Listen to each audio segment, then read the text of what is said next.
dia, senhoras e senhores.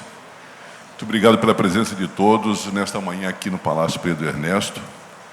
Obrigado também para os que nos acompanham remotamente pelos canais do Extra, do Jornal Extra e do Globo no YouTube e no Instagram, e através do canal da Rio TV Câmara. Essa é uma realização da Editora Globo e da CBN, com o apoio da Câmara dos Vereadores do Rio de Janeiro. O que queremos discutir hoje aqui são as soluções que apontem para um futuro mais brilhante e feliz para o município do Rio e para os cidadãos do Rio, para os cariocas.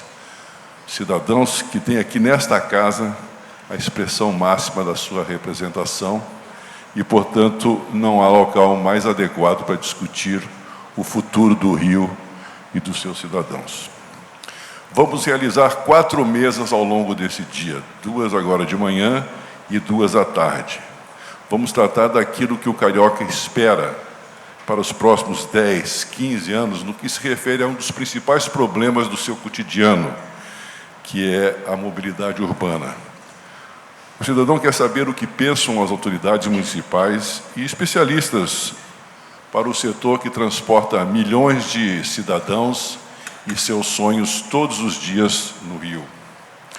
Vamos dar foco especial ao BRT, que está sendo recuperado e revigorado pelo município, mas a questão que precisa ser feita é: isso basta? Os passageiros terão mais conforto? Têm mais conforto? Deixarão de viajar como se sardinhas fossem dentro de uma lata? Quais são os desafios e onde é preciso avançar no BRT? Vamos discutir também a bilhetagem eletrônica e o JAE, que é um programa digital que promete dar ao município maior controle sobre o uso do transporte coletivo carioca. Além da mobilidade, vamos tratar de uma questão que pode até ser considerada próxima dela, que é a revitalização do centro do Rio. Já discutimos em outros painéis realizados pelo Globo, pela Editora Globo, como o centro pode apropriar-se de uma característica que já foi sua: ser um misto de residência, negócios e comércio. No início da sua colonização foi assim, todos sabem, o Rio nasceu aqui. Depois se expandiu aos poucos para a zona da Leopoldina, zona norte, e muito mais tarde, já no início do século passado, foi ocupar os areais da zona sul e depois para a zona oeste. É aqui no Rio que começou a história brasileira, é aqui que a identidade do Brasil foi edificada. E o retrato mais bem acabado dessa realidade é o centro da cidade. Por outro lado, o centro já é um polo de entretenimento, cultura e lazer importante da cidade. Há diversos equipamentos instalados, tanto culturais quanto de lazer, em operação no centro. A pergunta é como melhorar isso, como aproveitar a riqueza arquitetônica e histórica do Rio de Janeiro do ponto de vista do turismo. A gente quer entender também de que forma a iniciativa privada pode e deve colaborar com a revitalização da cidade. Não, o Rio não é uma vila de faroeste, distante, sem lei e abandonada, mas precisa melhorar muito em diversos territórios urbanos, da Zona Sul à Zona Norte, da Zona Norte à Zona Oeste, passando por todos os complexos e todas as comunidades espalhadas pela cidade. E é por esse tema que vamos iniciar o nosso debate hoje. A mesa de abertura, o papel do público e do privado da reunião dos dois entes na recuperação do Rio de Janeiro. O painel conta com a presença do presidente da Câmara, vereador Carlos Caiado,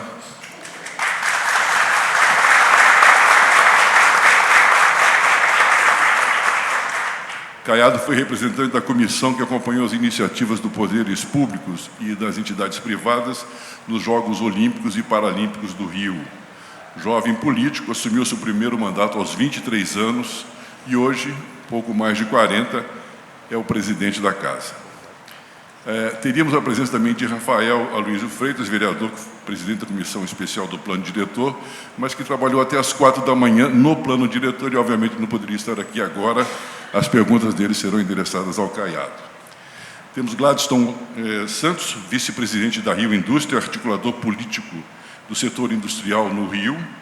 Gladstone tem um sonho, transformar o Rio num grande hub logístico, em razão da sua localização estratégica e dos seus recursos naturais, portos e outras coisas, né?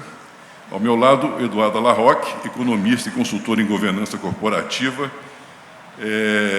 ex-secretária da Fazenda Municipal, sócia da usina Pensamento, doutora em economia, especialista em gestão de riscos, e ajudou a pensar o futuro do Rio quando presidiu o Instituto Pereira Passos de 2012 a 2015. E, finalmente, Miguel Pinto Guimarães, o famoso MPG, um dos arquitetos mais conhecidos do Rio e reconhecido nacionalmente pela excelência de seu trabalho, líder do grupo que venceu a concorrência para a revitalização do Jardim de Alá, um exemplo vivo de que as parcerias público-privadas podem dar certo. Primeira pergunta, eu quero endereçar a Eduarda e ao Gladstone. Eduarda conhece muito bem os dois lados da questão, é uma equação difícil, tem duas pontas, e o Gladstone sabe que o caminho de sucesso é a cooperação. Lembrando que parcerias público-privadas podem se dar em contratos de concessão, arrendamentos, concessões administrativas, sociedades de propósito específico e ainda outros mecanismos que valorizam essa sociedade. Na verdade, são duas perguntas. Primeiro, como o setor público do Rio de Janeiro pode colaborar com empresas privadas para impulsionar o desenvolvimento econômico da cidade? Porque empresas precisam de incentivo. A empresa não trabalha de graça. A empresa não é Estado, então ela precisa do Estado para poder colaborar com o Estado. E como as empresas privadas querem e podem contribuir para um esforço que demanda realmente participação de todos. Por favor, Eduardo.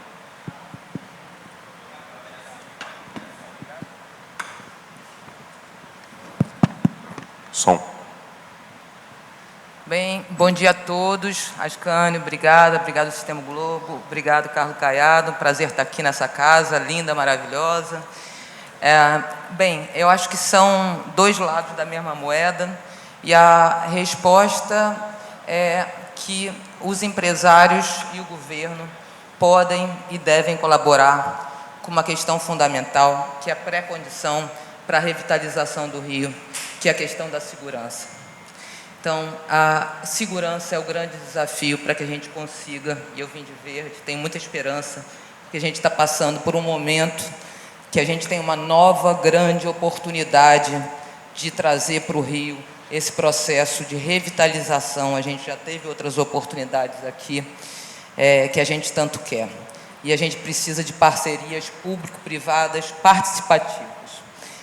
O caminho é a cooperação, a gente precisa de segurança, e a segurança não é só segurança pública, é segurança jurídica, é segurança de longo prazo.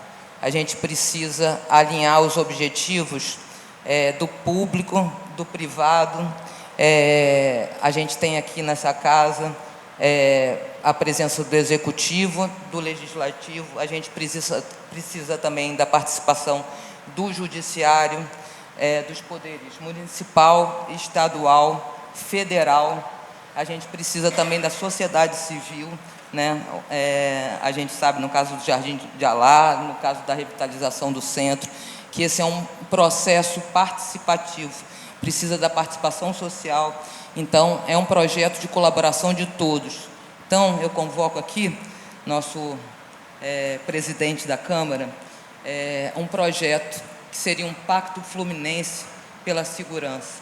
Não é uma segurança só pública, é um projeto de todos nós cariocas, de todos nós fluminenses, né? Não é um projeto só da cidade do Rio, é um projeto do Estado do Rio, para todos nós, empresários, moradores, turistas, todos nós que somos apaixonados pelo Rio de Janeiro. Então, essa é a minha participação inicial. Depois a gente vai falar dos instrumentos específicos, que são muitos. Os instrumentos a gente tem. A gente precisa de confiabilidade e de um projeto de longo prazo. Os desafios são segurança, segurança pública, segurança jurídica, né? Isso envolve também condições mínimas de sobrevivência para as pessoas que estão nos territórios de maior vulnerabilidade. Muito obrigada. Obrigado. Gladstone. Obrigado. Gladstone, por favor. Bom, primeiro, bom dia a todos. Bom dia, presidente Caiado. Bom dia a todos da mesa. Eu queria agradecer do convite de estar participando aqui desse evento. E eu acho que existem muitas oportunidades dessa colaboração do público com o privado. Para começar, a gente precisa de 3 premissas importantes. Uma delas é a transparência. A transparência nessa relação.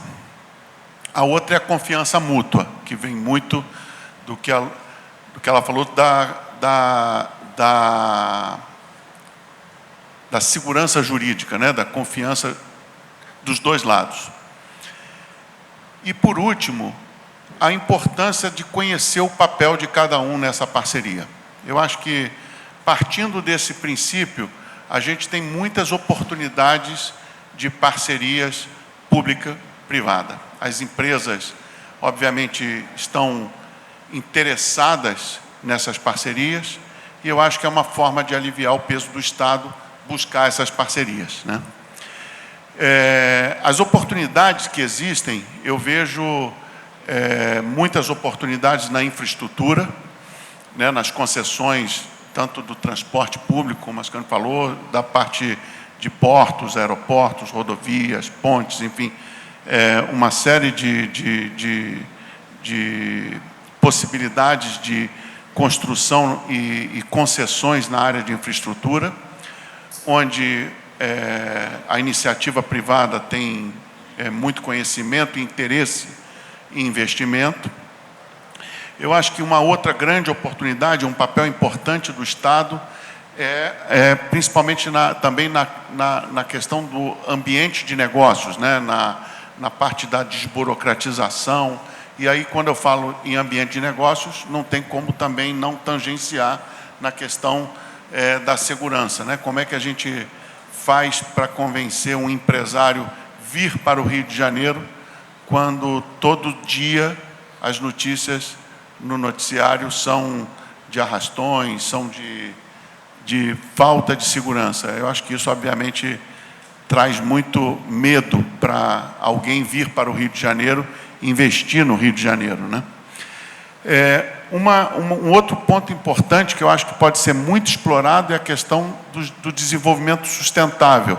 E aí, quando foi falado sobre a questão de incentivos, o Estado deve e pode conceder incentivos para desenvolvimento sustentável, tanto na parte de geração de energia, como na parte de destinação de resíduos, como na parte de destinação e redução de geração de resíduos. Acho que existe uma oportunidade muito grande nessa parte do desenvolvimento sustentável, que eu ainda pretendo falar várias vezes aqui, né? Eu acho que a gente não pode, hoje, desassociar o desenvolvimento sustentável do desenvolvimento econômico, né? Muito obrigado. É isso. Agora, para o presidente da Câmara, 2 questões para a autoridade legislativa, que deve ser sempre um aliado, e no caso do presidente, é um aliado da causa do Rio, né? Presidente, quais são os incentivos fiscais hoje disponíveis para empresas privadas que colaboram com projetos do interesse público no Rio? E eu te pergunto também se você acha o arcabouço legal existente suficiente para promover as parcerias público-privadas que o Rio precisa, e ainda se faltam leis e regramentos para facilitar essas iniciativas conjuntas. Há desafios regulatórios também para equacionar as parcerias com o privado? Quero dar bom dia a todos, Ascânio. Uma honra estar aqui com você, admirador profundo. É uma honra minha, presidente. Muito bom. Eduardo Alarroque, enfim, foi secretária municipal aqui da Fazenda, tivemos muitas reuniões juntos. Está aqui o Miguel, esse ícone da arquitetura brasileira, que é a honra de ser carioca, aqui do Rio de Janeiro. Gladstone.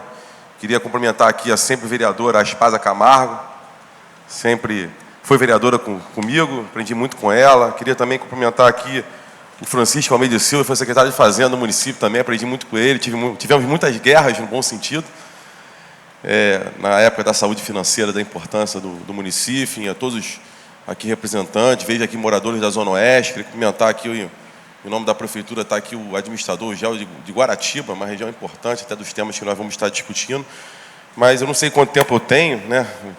Não quero me alongar muito, mas só nessa introdução, mas agradecer muito ao Globo, né, poder ter escolhido essa Casa Legislativa para fazer esse evento, agradecer ao Fred, enfim, ao Samuel, o Manso, que está aí representando a todos, a TV Câmara também aqui, que pôde contribuir, e falar assim, depois da fala da Eduarda, do Gladstone, acho que foi importante, acho que é o caminho que nós estamos buscando aqui na Câmara Municipal, acho que é o caminho sempre que deve ser percorrido, mas assim que a gente assumiu a presidência em 2021, um momento muito difícil da humanidade, né, com a questão do Covid, e um momento também muito difícil, que até mesmo todas as mídias e a sociedade vivia isso, numa guerra institucional que estava vivendo. E quando a gente fala que a Eduarda tocou no ponto, Gladstone, de segurança jurídica, acho que o primeiro passo dessa parceria público-privado, eu acho que, como foi dito, é a confiança, principalmente dos homens públicos, e quando a gente fala aqui da cidade do Rio de Janeiro, no caso nosso, como presidente da Câmara, enfim, o nosso chefe aqui do Poder Executivo, o prefeito Eduardo Paz, do chefe executivo estadual, governador, do presidente da LERJ, era, primeiro, as mãos serem dadas para que essas instituições que são públicas buscar a interação com todas as instituições representativas do nosso Rio de Janeiro. E assim a gente buscou a fazê-las. Inclusive aqui na Câmara Municipal, em pleno recesso em janeiro, nós criamos uma comissão de representação, criamos 3, mas o que refere ao assunto da pergunta foi desenvolvimento econômico, inclusive a Rio Indústria fez parte, e na qual a gente estabeleceu diversas metas da Câmara Municipal, fazendo uma agenda legislativa. E quando a gente fala de incentivos, mas a primeira delas é realmente dar essa confiabilidade ao setor da cadeia produtiva, da população. Inclusive, a gente tinha uma pesquisa em 2020, feita até para a própria Rede Globo, enfim, da Jornal o Globo, que tinha um percentual altíssimo da população que não queria ficar no Rio de Janeiro. Então a gente buscou, em janeiro já, nessa comissão de representação, dar essa confiança para que o Rio de Janeiro realmente fosse uma capital que pudesse atrair o investidor, que o investidor pudesse sentar na mesa, olhando nos olhos do prefeito da cidade, do presidente da Câmara, do presidente da LERJ, do governador do Estado. A gente buscou esse sentido. E a gente, através dessa comissão de representação da Câmara Municipal, a gente fez sim uma agenda legislativa, os poderes são independentes, mas são harmônicos. Sentamos e buscamos algumas legislações. Primeiro fizemos uma mini-reforma tributária, guerra fiscal, a empresa no município tal vai pagar o ISS menor, e aqui no Rio de Janeiro poderia ser maior, teria dívida com os municípios e não queria investir mais no Rio de Janeiro por isso. E essa mini-reforma tributária buscou isso, buscou dar incentivos fiscais, e que na demonstração dos incentivos fiscais é a atração de mais investimentos. Um exemplo que eu queria dar, que eu até coloquei aqui, que é o ISS, para instalar a capital, ser a capital tecnológica aqui no Porto Maravilha, do hub tecnológico chamado Porto Maravilha, que hoje mesmo, por exemplo, o presidente da República está com o ministro da Educação numa cerimônia simbolizando o INPA, credenciando o INPA, que é o Instituto de Matemática, nesse local do Porto, é o exemplo disso. Nas ações, inclusive, nossa aqui, que eu acho que vai ser até desdobramento aqui sobre a nossa manhã, sobre o nosso centro da cidade, nós buscamos e aprovamos até recentemente, mas já no início de 2021, o Reviver Centro criou incentivos fiscais e tributários para que tivesse um atrativo de incentivo aqui no centro da cidade.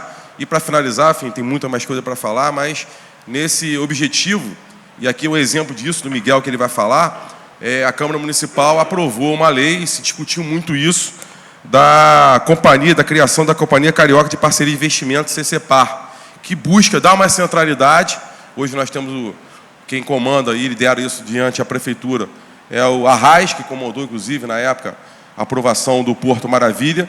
E essa CCPAR é fundamental na relação de segurança jurídica e de relação institucional com o poder privado. O exemplo disso, quando eu falo do Miguel, que ele, na questão do Jardim de Alá, que a licitação da concessão do Jardim de Alá se partiu dessa companhia e que nós demos a segurança jurídica e todos os mecanismos, que esse é o papel do Legislativo, para que a CCPAR pudesse atuar e liderar esse processo pudesse, com todas as dificuldades burocráticas, viabilizar o exemplo de vários que a gente poderia dar aqui. Poderia dar também legislações da nossa iniciativa, que é o Parque Sustentável da Gávea, é uma relação também privada e municipal, incentivos urbanísticos, garantindo um empreendimento que estava paralisado há mais de 10 anos, qual seria o caminho, um local importante da nossa cidade, e aqui, entre outros assuntos relacionados a essa parceria, é fundamental. E a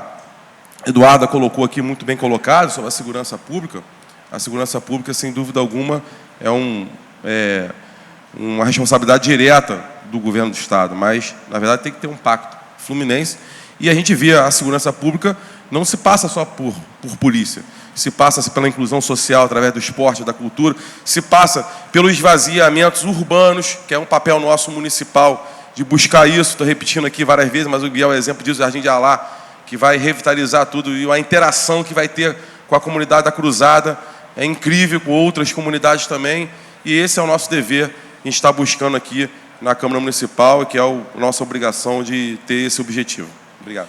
Obrigado, eu que agradeço. Eu queria te fazer mais uma pergunta, essa seria endereçada ao Rafael, que é o presidente da comissão do plano diretor, que é fundamental a gente saber como o plano diretor, como a participação, a Câmara dos Vereadores, a comissão do plano diretor, avalia a participação da iniciativa privada na consolidação desse plano. Lembrando que o plano diretor contém zoneamento, diretrizes para desenvolvimento urbano, preservação ambiental e cultural, mobilidade, habitação e participação social. Como é que seria essa participação? Não, assim, a importância também da condução da Câmara, antes mesmo da obrigação, né, da Estatuto da Cidade, o plano diretor ser encaminhado aqui para a Câmara, nós mesmo em janeiro criamos uma comissão especial para poder já adiantar essa discussão. E depois, quando a Prefeitura encaminhou para cá o plano diretor, a gente já estava meio caminho andado, no português, claro, falando, porque a nossa interação com a sociedade civil, com as instituições, com a Associação de Moradores, foi um momento de reflexão, um momento de analisar a realidade da nossa cidade e interagindo com as necessidades, sejam elas locais e sejam elas que, como você muito bem citou aqui, daqueles que têm que empreender nossa cidade, que são os empreendedores, as empresas. E a gente interagiu muito, até que o Marinho, assim, que participou de várias reuniões de forma totalmente republicana, institucional, com as instituições representativas da Constituição Civil, né, a Sindiscom, a DEMES, fez presente aqui em várias discussões, e ali a gente pôde, já aprovando em primeira discussão, e agora já na reta final, até citado aqui com o Rafael Luiz Freitas, até de madrugada, enfim, feriado, a gente trabalhou feriado todos os dias, de buscar de ter, de fato, um plano diretor que pudesse transformar a cidade.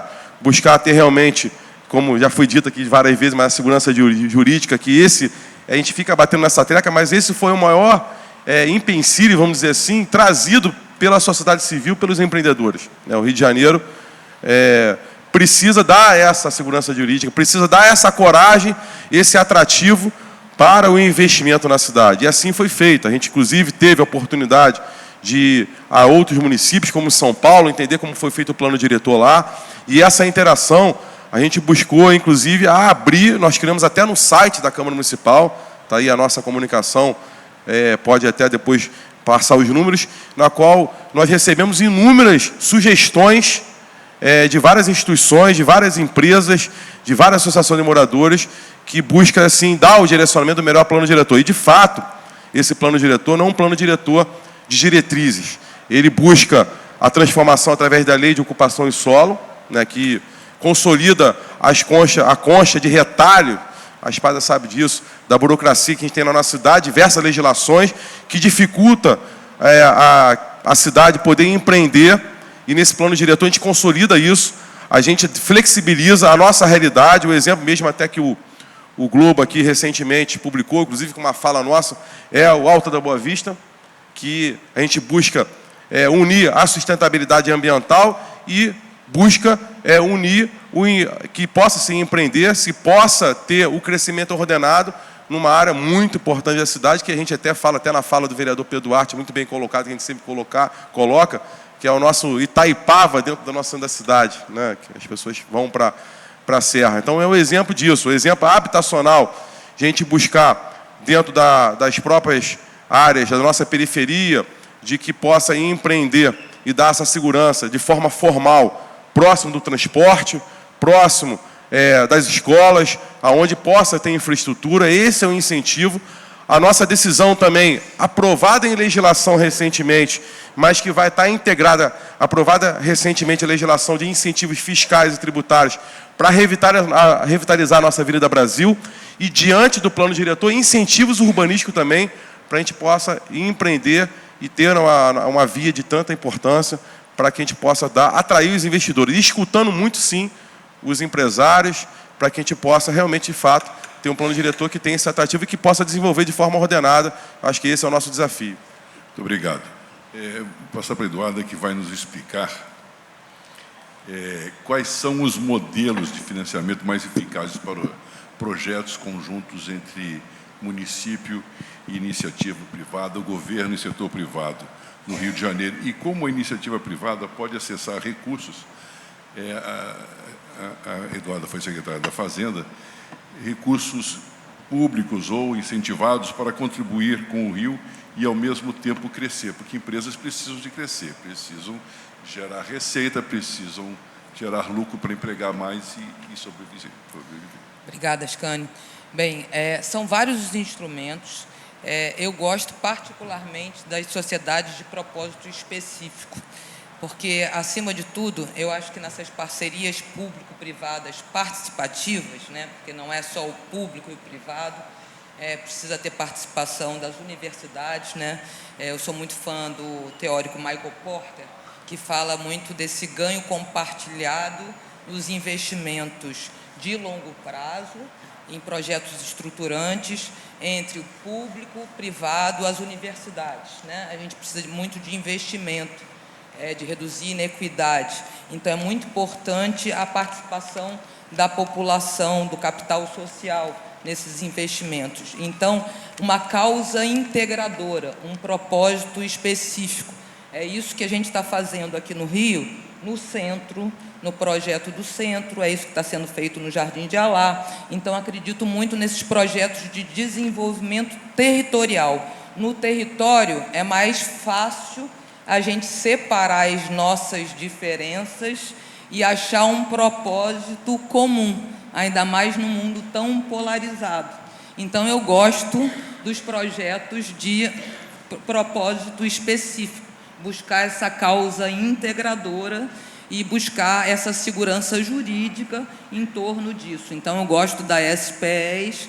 E agora, um instrumento muito usado, que está em voga, né? O governo federal acabou de captar 2 bilhões de dólares e vai repassar isso através do BNDES, e o BNDES é um instrumento, né, muito importante para juntar o desenvolvimento econômico com as causas sociais, ambientais e de boa governança, né, que é o tal do ESG. Eu gosto mais de ESGA, não gosto muito de usar termo em inglês. Então, é o econômico, o social, a governança e o ambiental, né, porque não pode separar o econômico do social, da governança e do ambiental. Então, a gente tem que trazer tudo junto, porque o desenvolvimento sustentável é junto. Então, eu citaria principalmente a SPEs e esse Blended Finance, que é esse financiamento misto, que junta os fundos filantrópicos, né, internacionais. Então, o Brasil tem muito acesso a esses fundos filantrópicos internacionais. No passado, a gente teve uma grande oportunidade que a gente perdeu por conta do boom do óleo e do gás. Mas agora a gente no Brasil tem uma grande oportunidade por conta dessa agenda de sustentabilidade e que a gente não pode perder. Então, é essa a minha grande esperança aqui para o desenvolvimento do Rio e vamos juntos nessa. Muito bem, muito obrigado. Eu queria endereçar agora a pergunta ao Miguel e ao Gladstone, que são os entes privados aqui da equação. Como empresas privadas podem se envolver nesse modelo que a Eduarda falou, de participação no terreno? E, Miguel, você que está operando uma reforma de um logradouro público que envolve 2 comunidades ricas e onde está encravada uma comunidade pobre, que é a Cruzada de São Sebastião, como a iniciativa privada pode também se envolver em iniciativas de responsabilidade social dentro do Rio de Janeiro, por favor. Ascânio, enfim, primeiro agradecer a sua mediação, agradecer ao Caiado o convite.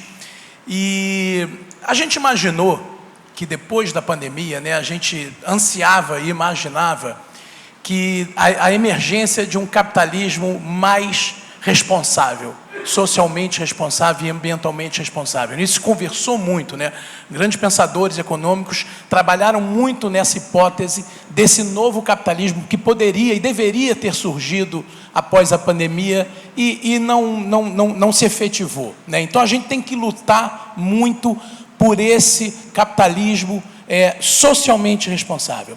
E quando a Eduarda traz aqui as questões de ESG, eu colocaria ainda uma outra letrinha, né, que dobrar o E pela ética, né? Eu acho que a ética falta também muito nessa relação das empresas privadas e na esfera pública também.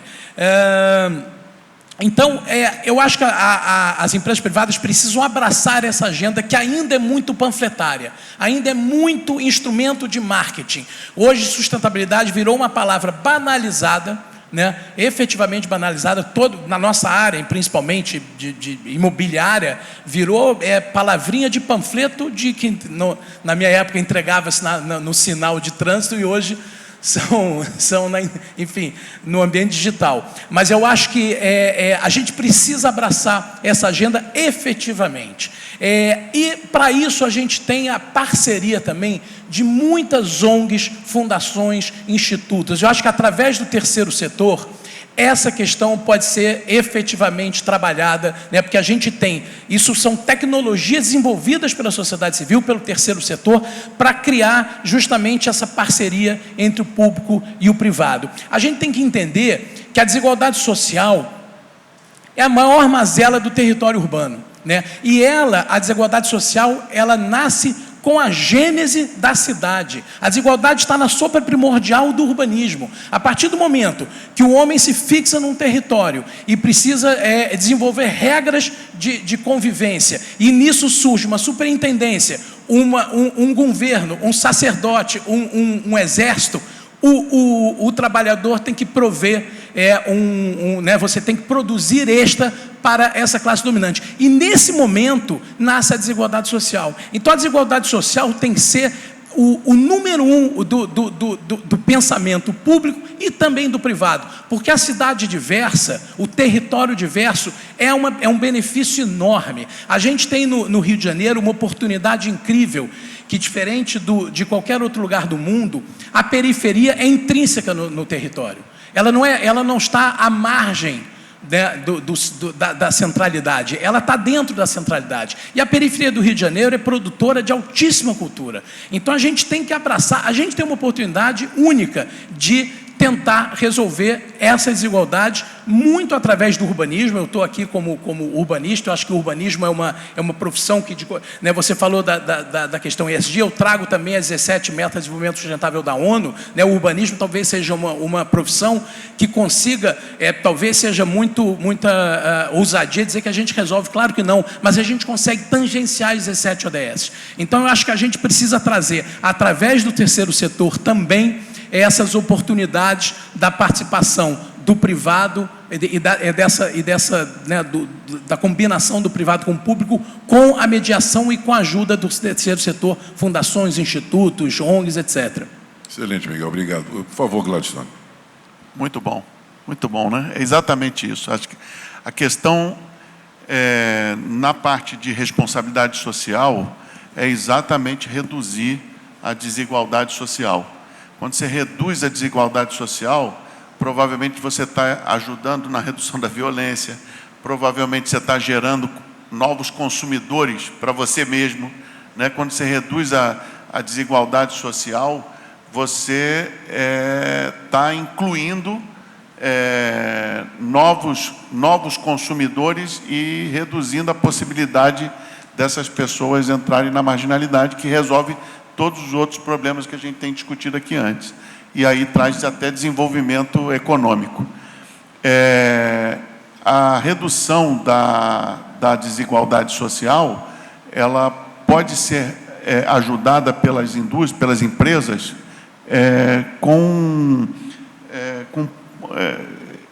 e também com a ajuda, obviamente, do terceiro setor, com a parte educacional, quer dizer, as empresas ajudarem em levar educação para essas pessoas, com saúde comunitária, quer dizer, levar assistência comunitária de saúde para essas pessoas.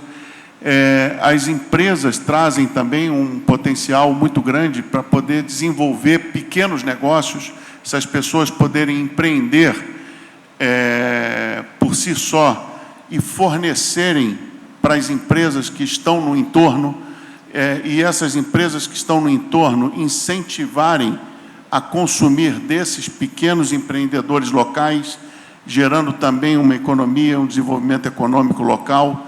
Quer dizer, eu acho que tem muitas coisas, até mais microeconomicamente falando, que podem ser pensadas e desenvolvidas pela iniciativa privada para a redução das desigualdades. Obrigado, Gleison, ótimo. Eu queria aproveitar essa deixa sua e perguntar para o Caiado e também para o Miguel, quais são essas iniciativas privadas e cooperação com o município que podem ser usadas visando o desenvolvimento sustentável do Rio, que é uma coisa que Eduarda falou, Miguel falou e o Gladstone também falou. Queria que o Caiado começasse falando, depois o Miguel também dissesse onde, em que setores é mais possível ter essa cooperação. Será melhor até o Miguel começar falando, né? Para depois eu só comentar a fala dele, mas eu acho que esse é um tema importantíssimo, sem dúvida alguma. Eu queria dizer que, até deixar o Miguel complementar mais tecnicamente, mais que é um papel importante que ele vem exercendo, mas queria falar que o nosso papel do poder público, e o exemplo disso, de várias situações, é até um desafio, desde lá de trás, até do prefeito da cidade, que presidiu o C40. Inclusive, eu tive a oportunidade, nessa legislatura, como presidente, acompanhá-lo em reuniões do C40. Por que eu estou falando isso? Porque esse final de semana, inclusive, tivemos até uma viagem relâmpaga, que nós fomos a Dubai, na COP28. E nesse papel de área sustentável, ambiental, de questões sociais, a gente conseguiu pela primeira vez, vamos dizer assim, de vários desafios, colocar as capitais, no caso, no trabalho nosso de estar presente, no painel que a gente fala na sala azul, que é a sala principal da COP28. Falando do papel, sem dúvida alguma, tem que ter representatividade dos países, mas que são as capitais, que, no caso, as prefeituras, né, e quando a gente fala capital, que são onde que tem as capitais de cada estado, que tem a sua representatividade e realmente buscar no seu papel de sustentabilidade ambiental, social, e esse é um desafio nosso que tem que colocar nas políticas públicas, cada um fazendo o seu papel. E esse a gente tem sem dúvida alguma, tem buscado de fazer, inclusive, está até aqui o Pedro, que acho que é importante no setor que eu estava falando também, o desenvolvimento sustentável do turismo, né, que é a essência da nossa cidade, né, o turismo, as belezas naturais, e colocar, inclusive, como o Gladstone colocou muito bem, o nosso trabalho também socioeducacional. Acho que isso é um fator de desafio, a gente buscar, dentro das nossas escolas públicas, quando a gente fala do nosso, aqui, o Rio do futuro, colocar nossas crianças e adolescentes nesse processo. E aqui a Casa Legislativa, nesse desafio que eu falei de Copa 28, por exemplo, criou o conceito do lixo zero. Cada um tem que fazer o seu papel. Aqui nós criamos, inclusive, para finalizar, a Escola do Legislativo, e pela primeira vez tivemos aqui a Câmara Juvenil, inclusive faz o encerramento sexta-feira agora, com 51 vereadores buscando fazer esse papel que colocado aqui na sua pergunta.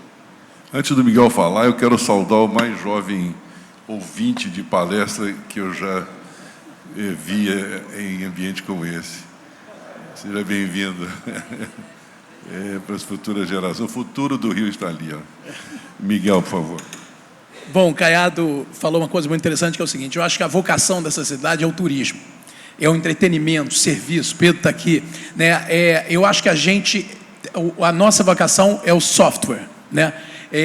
Foi interessante o Gladstone ter falado da questão do hub, né? Não mais da industrialização, mas do hub, de usar as infraestruturas dessa cidade, né? Criadas enquanto capital, criadas, Barão de Mauá, a gente está falando aqui de questões históricas que criaram essa infraestrutura que a gente hoje quer revitalizar, mas eu acho que nós somos a capital do software, né, do soft power, é entretenimento, é serviço, e isso é impressionante como isso no mundo é valorizado e no Rio de Janeiro não é. Parece que a gente tem um certo preconceito com isso, né? Fala-se de reindustrialização, não sei o quê, mas na hora do turismo, o turismo é essa cidade mais linda do mundo. É impressionante, a gente pode estar num trânsito, que aí você olha pela janela e fala: meu Deus, que privilégio, olha esse pôr do sol, e você parado naquele trânsito. São Paulo não tem isso, e São Paulo roubou esse protagonismo, o Nordeste roubou esse protagonismo. Na minha época de jovem, que eu mochilei pela Europa, eu encontrava muitos jovens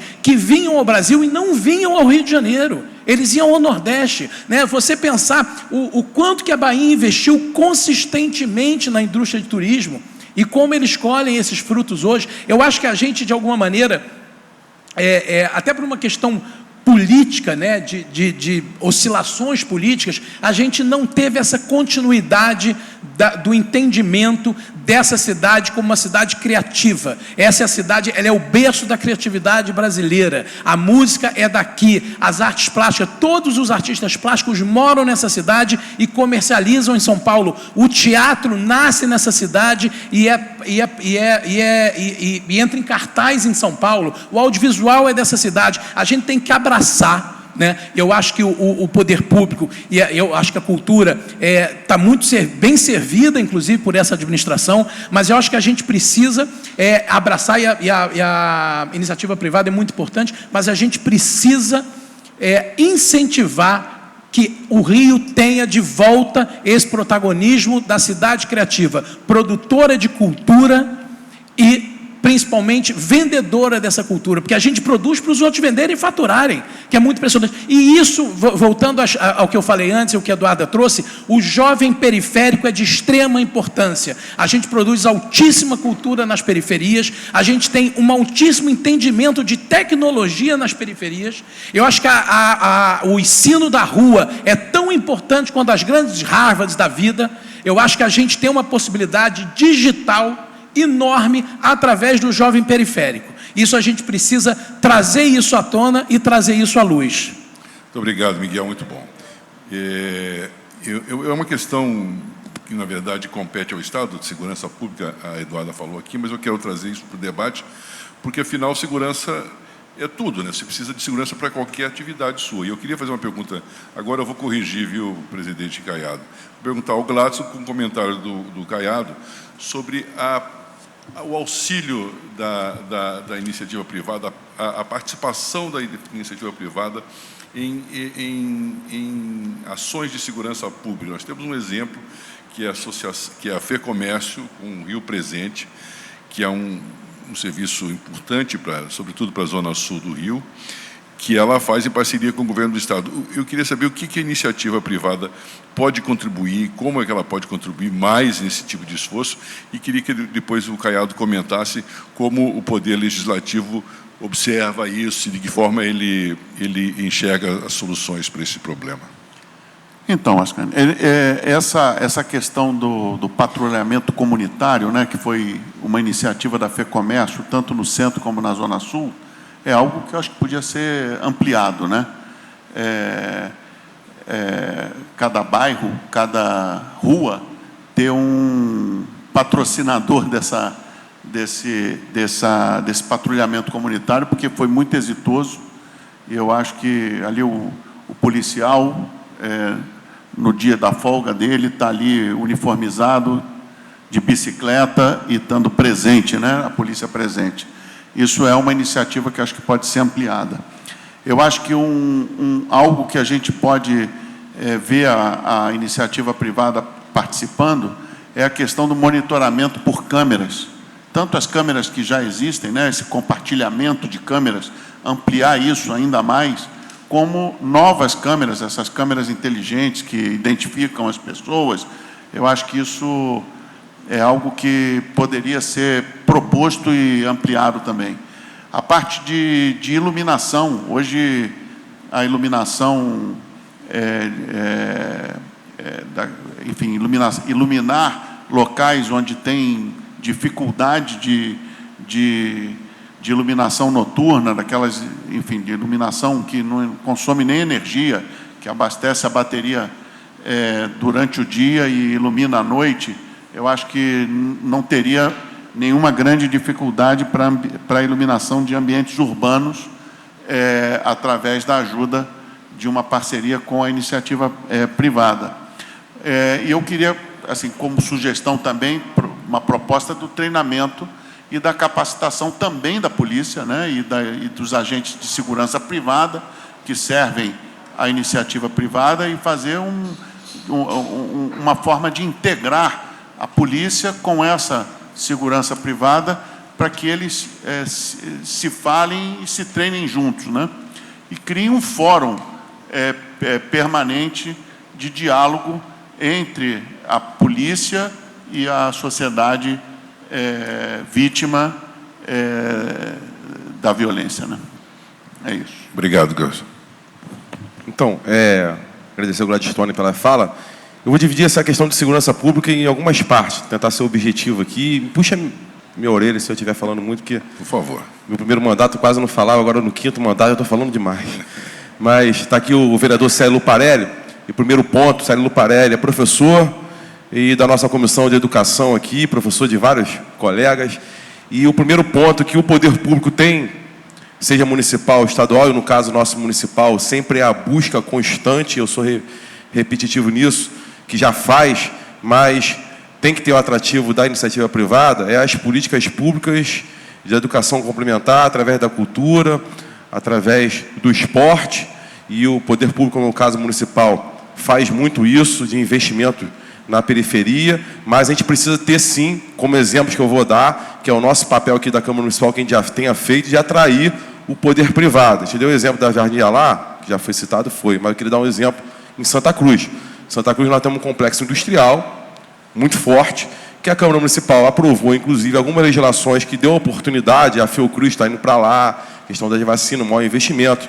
Tem a Térnio, que é a antiga CSA, e nessa Térnio, como exemplo hoje, que foi CSA, hoje Térnio, que foi aprovado aqui na Câmara, que foi muito discutido, nós colocamos ali participação social, que reflete nesse primeiro ponto que eu quero colocar. Primeiro, a qualificação na mão de obra. A Térnio está construindo um dos maiores complexos de aperfeiçoamento de mão de obra para aperfeiçoar a mão de obra naquela localidade, fazendo um grande centro de profissionalismo, que eu acho que é importante nesse sentido. E o outro também de próprios projetos sociais apoiados pela iniciativa privada. Então isso é um caminho muito forte. O outro exemplo disso é a própria Lanza, né? Hoje, inclusive, está sendo discutido sobre essa concessão, mas a Lanza tem na concessão, quando foi aprovada, a obrigação de fazer trabalho social nas comunidades. Então essa é a primeira atração. É um desafio enorme isso, sem dúvida alguma. O segundo é que eu coloquei aqui também, que é o nosso papel também como vereador, são os vazamentos urbanos e a autoridade do poder público, né? O ordenamento urbano, com equilíbrio, é claro, de você trazer, inclusive, a busca da empregabilidade, acho que é muito importante nesse trabalho social, e isso a gente vem buscando o esvaziamento urbano. O exemplo que acabamos de aprovar, Miguel, que foi sancionado hoje, foi a legislação do Porto Maravilha ser estendido para São Cristóvão. Quem passa ali pela Francisco Bicalho vê o problema social que nós temos. E a revitalização ali da Estação Leopoldina, por exemplo, é um esvazio urbano. Trata de segurança pública quanto a isso. Quem estiver no sinal próximo ali, vê quantas, infelizmente, jovens, com terminal Gentileza também, que vai ser um shopping dentro do terminal Gentileza, integração. Isso aí é um papel nosso de sustentabilidade urbana que tem a ver com a segurança pública. E o último aqui, para poder finalizar, obviamente, são as ações policiais que precisam ser integrados com a iniciativa privada, mesmo a segurança presente. Inclusive, quando você colocou aqui sobre o BRT, a Câmara Municipal aprovou o aporte financeiro que tem o BRT Seguro, que você tem um trabalho do Programa Segurança Presente, também de inclusão fundamental nesse sentido. Tem, por exemplo, a Multiplan, o Barra Shop, que doou motos e carros, viaturas para o Segurança Presente, para a Guarda Municipal. Tem a legislação que nós aprovamos de ordenamento urbano da presença da Guarda Municipal, que é a escala da Guarda Municipal. Nós saímos de 860 guardas para 2.600 guardas nas ruas. E, para finalizar, quando você fala também de parceria aqui, eu tenho uma lei, eu fui deputado estadual, período curto como suplente, e eu até anotei aqui a lei 8.723 de 2020, de minha autoria, que foi sancionada pelo atual governador, que cria o Programa Estadual de Vídeo Monitoramento. Todos os estabelecimentos comerciais, todos os shoppings, por exemplo, que são estabelecimentos comerciais, às vezes a Polícia Civil, está aqui a delegada Isa, utilizam das suas câmeras para fazer o quê? Esclarecer um crime. E o centro de monitoramento que o Estado já tem, e a própria Prefeitura do COR, fazer um monitoramento direto com os centros comerciais, você vai ter um monitoramento de prevenção de segurança pública importantíssimo, de uma parceria público-privada. E, recentemente, realmente para finalizar, o governador Cláudio Castro conseguiu implementar, através dessa nossa lei, com os supermercados. Essa primeira implementação. Então, imagine ter um grande centro de monitoramento que já tem hoje do Estado e da Prefeitura, mas ser integrado com esse grande poder tecnológico da iniciativa privada. E quando a gente fala privada, não é só o comércio, são as residências também, os grandes condomínios. Então, esse é um papel que eu acredito que desse monitoramento, nessa parceria público-privado, fundamental. Muito bom, presidente, bem esclarecido. Eu queria agora tratar do Jardim de Alá com o Miguel, que, como eu disse, é a prova viva de que a parceria público-privada pode dar certo. Para quem conhece o projeto do Miguel, é um projeto que une dois bairros. Hoje o Jardim de Alá separa dois bairros. O projeto dele, ele vai falar rapidamente aqui, vai melhorar não só a vida dos moradores dos dois bairros mais caros do Rio de Janeiro, mas também vai melhorar a vida dos moradores da Cruzada São Sebastião, porque o projeto prevê a construção de uma creche e de um ginásio poliesportivo para uso da comunidade. Também vai privilegiar o município, porque necessariamente vai aumentar a arrecadação, uma vez que serão instaladas ali lojas e estabelecimentos comerciais. Enfim, Miguel, como se operou essa parceria de vocês com o município? Conte a história dessa parceria, por favor. Eu vou ter que rebolar aqui para a CBF. Nós temos 17 minutos, eu tenho que Mas nós temos mais 3 perguntas ou 4. Estou acostumado a falar 2 horas sobre esse assunto, mas vamos lá. 3 minutos e meio. Tem uma diferença muito grande, né? Porque isso não nasceu como uma... Esse projeto nasceu do inconformismo de arquitetos e urbanistas, né? Antes da entrada do empresário, antes da entrada do que hoje a gente chama, né, da iniciativa privada, mas eu acho que tem uma coisa da sociedade civil, do inconformismo do Sérgio, o João, meus sócios, mas de outras pessoas. Nós fomos provocados pela Prefeitura ainda em 2015, né, cobra do metrô ocupando ali o Jardim de Alá, tendo destruído efetivamente aquele patrimônio. Em 2015 nós fomos provocados, a Prefeitura, a pensar num projeto disruptivo, porque o metrô teria que devolver, o Estado teria que devolver, mas a própria Prefeitura não acreditava na recuperação pura e simples daquele desenho como efetividade, como para trazer vitalidade e para trazer a integração. Então nós fomos provocados nesse momento. O mercado, o empresário entrou em 2020 quase como um viabilizador dessa ideia, como um catalisador para que essas coisas aconteçam através de uma capilaridade política e econômica. Então é muito interessante e muito talvez confortável para o carioca saber que esse grupo tem arquitetos e urbanistas como shareholders, como tomadores de decisão. E nisso, o que regeu esse projeto é o desenho da melhor cidade e não do melhor resultado, né? E aí, quando você começa a equilibrar, né, o econômico com o social. A gente está aqui como agente social, o urbanista é um agente social. Então, você colocar na cabeça dos nossos sócios, empresários, a importância da integração social da Cruzada São Sebastião, que eles talvez sejam os maiores beneficiários desse projeto, né? Eu acho que isso é um divisor de águas nessa cidade. Tá? Então, as decisões tomadas projetuais estão a partir do desenho da melhor cidade, através das suas capacitações sociais. Então, a creche, né, foi desenhada junto com a professora Melissa, uma professora da rede estadual, né, moradora, não é moradora da Cruzada, mas é moradora do Leblon, mas ela trabalha ali na Cruzada. O ginásio é um pedido do Wagner, que é um professor de basquete, em cuja escola jogam os meninos da Vera Soto com os meninos da Cruzada São Sebastião. O Paulinho, um ex-jogador do Vasco da Gama, que tem uma escola de futebol na praia, onde jogam os meninos da Vera Soto com os meninos da Cruzada São Sebastião. O projeto é sobre isso, o projeto é sobre essa integração, né? Então, não foi assim, vamos botar uma creche, não. A gente conversou muito com a comunidade, né? Eu tenho diálogos diários com todos os líderes comunitários, religiosos, de dentro da Cruzada São Sebastião. Então,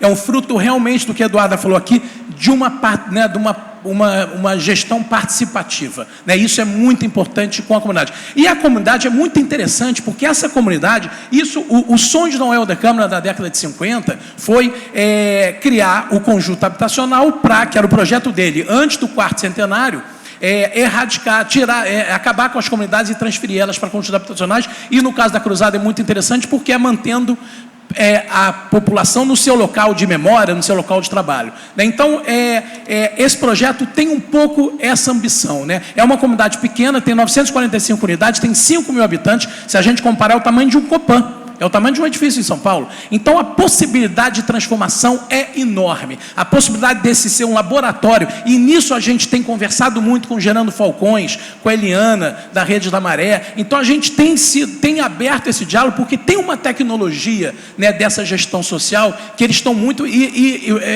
preocupados e querendo ajudar que isso aconteça. O INSPER, em São Paulo, tem uma pós-graduação em urbanismo social, eles estão discutindo essa questão com a gente também, né? O Davi Zilberstein, outro dia, numa reunião Isso, eu estou falando da Cruzada, a Cruzada nem é objeto do edital, não, tá? Mas é interessante porque eles podem ser os grandes beneficiários. Outro dia, numa conversa com o Davi Zilberstein no INSPER, eu comentei que a grande demanda deles é zerar a conta de luz. Além dos 3 mil empregos diretos e indiretos que vão ser gerados no parque, mas ele falou, uma das grandes demandas é gerar conta de luz. E aí o Davi imediatamente colocou, e aí a importância da universidade, o Instituto de Energia da PUC está desenvolvendo esse projeto de graça da energia solar na Cruzada, trouxe patrocinadores, a gente foi procurado pelo BNDES, antes da gente procurar o BNDES através de empréstimos, incentivos, eles procuraram a gente querendo ajudar nisso. Então, eu acho que outras questões importantes, assoreamento do canal, balneabilidade da lagoa, tudo isso pode acontecer a partir de um projeto de grande porte como esse. Então, é muito importante esse projeto ser catalisador dessas mudanças territoriais e sociais nos bairros lindeiros. Excelente. Está vendo como é possível realmente ter um sucesso nesse tipo de parceria. Quero uma pergunta aqui agora para a Eduarda. Eduarda, a gente vê em diversos setores públicos e semipúblicos dirigentes atuando cada vez mais como empresários, empregando o modelo privado de gestão para o sucesso de uma operação pública ou privada, mas de interesse coletivo. No caso da PUC, que é uma instituição pública, privada, mas de interesse coletivo, o novo reitor intitulou-se outro dia de CEO da universidade. Obviamente, isso causou uma polêmica danada na comunidade acadêmica, mas a pergunta é, será que ele está errado? Eu queria ouvir você sobre essa questão e como empresas privadas podem participar ativamente na modernização da administração pública de cidades como o Rio de Janeiro, enfim. Bem, eu adorei essa pergunta, porque eu tive na posse do padre Anderson, né, reitor da PUC, e fiquei muito emocionada, porque ele é um CEO humanista, e você não precisa escolher uma coisa ou outra. Mais uma vez, o econômico não está separado do social, do ambiental, da governança, né? Na posse dele, ele falou que ele é um maestro de uma orquestra com vários instrumentos maravilhosos, né? Acho que a PUC acabou de ter 10 professores listados por uma pesquisa de Stanford entre os mais influentes. Então, é uma orquestra de muitos instrumentos assim maravilhosos, mas que não estava afinada. Então, ele se colocou como um grande maestro, e que é o papel de um CEO e humanista. Então, é uma universidade privada de interesse público, e que eu vejo tenho muita convergência com a visão dele. E ele falou que, na posse, que a gestão dele seria guiada por 3 princípios: senso de comunidade, o que requer não só colaboração, como capacidade de renúncia, que é o que a gente estava discutindo aqui, né, Gladson, antes, que muitas vezes, para fazer um pacto, você tem que esquecer o passado, você tem que olhar para frente. De agora em diante, como é que a gente vai fazer? Como é que a gente vai recuperar aqui o Rio?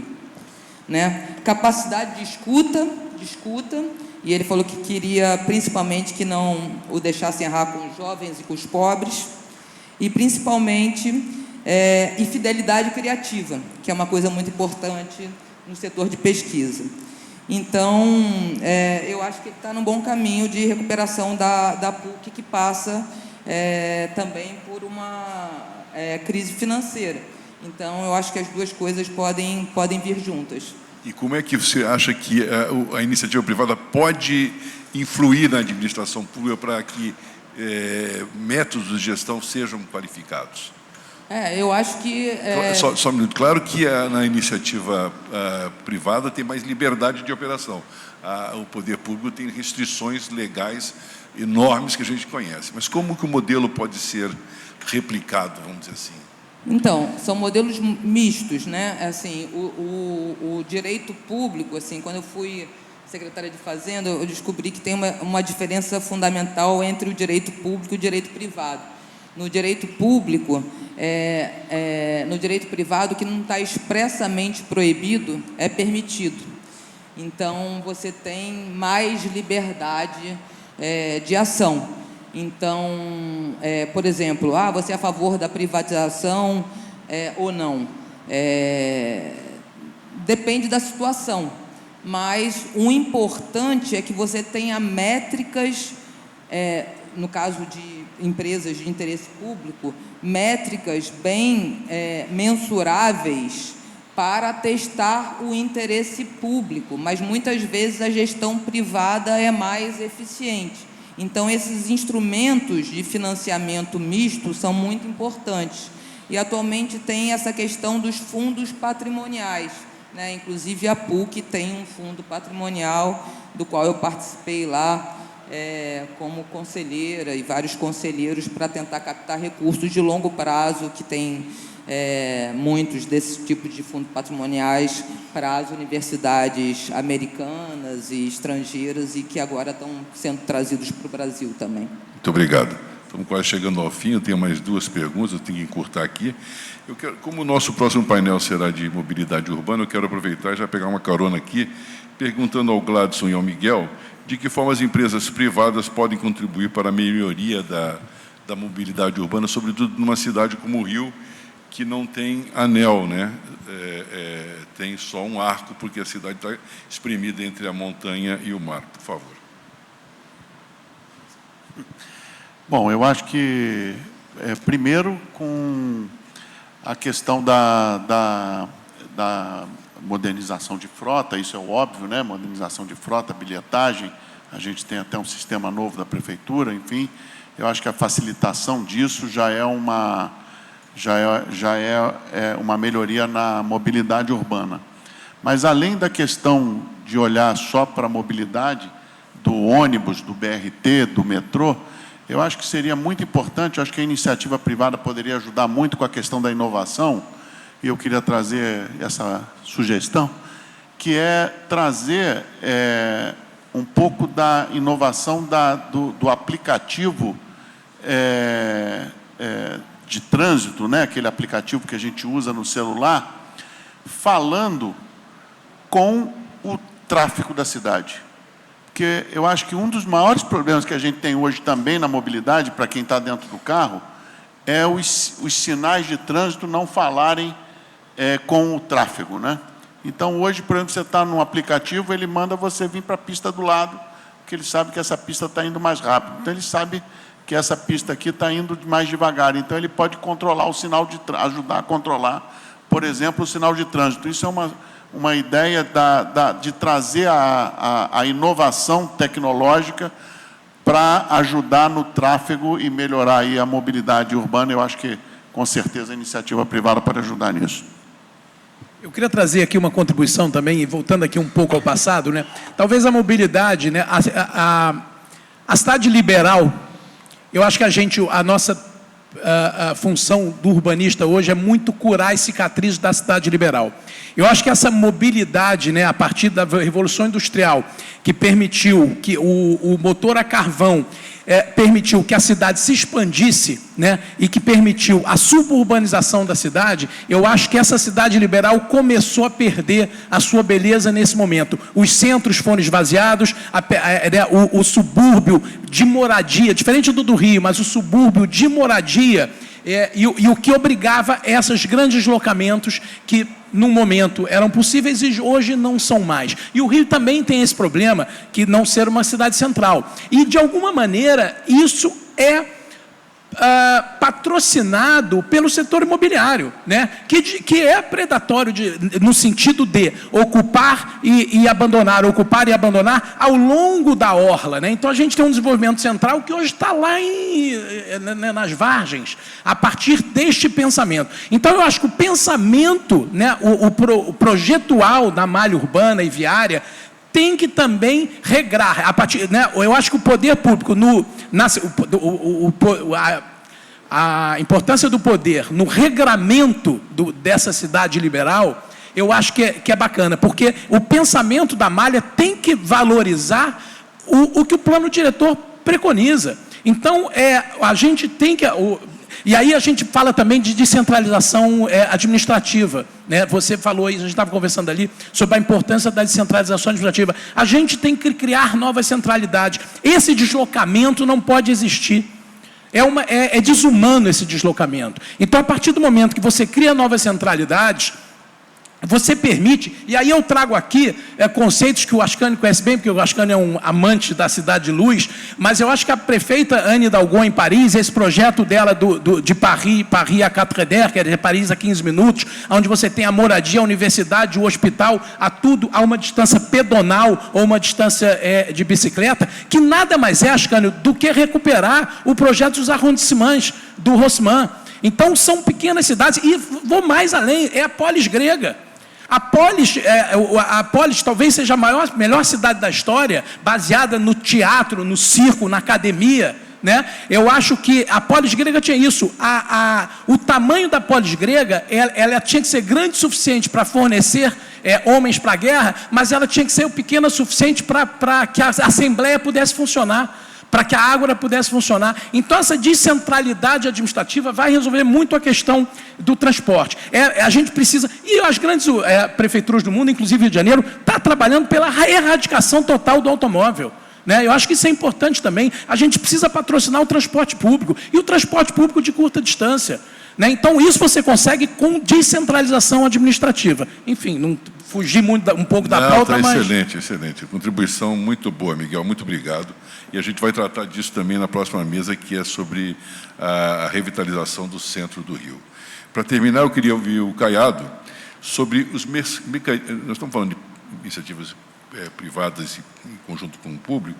Queria saber dos mecanismos de transparência e prestação de contas necessários para garantir o sucesso dessas parcerias. E qual o papel da Câmara dos Vereadores na fiscalização desses projetos do município do Rio com as empresas cariocas?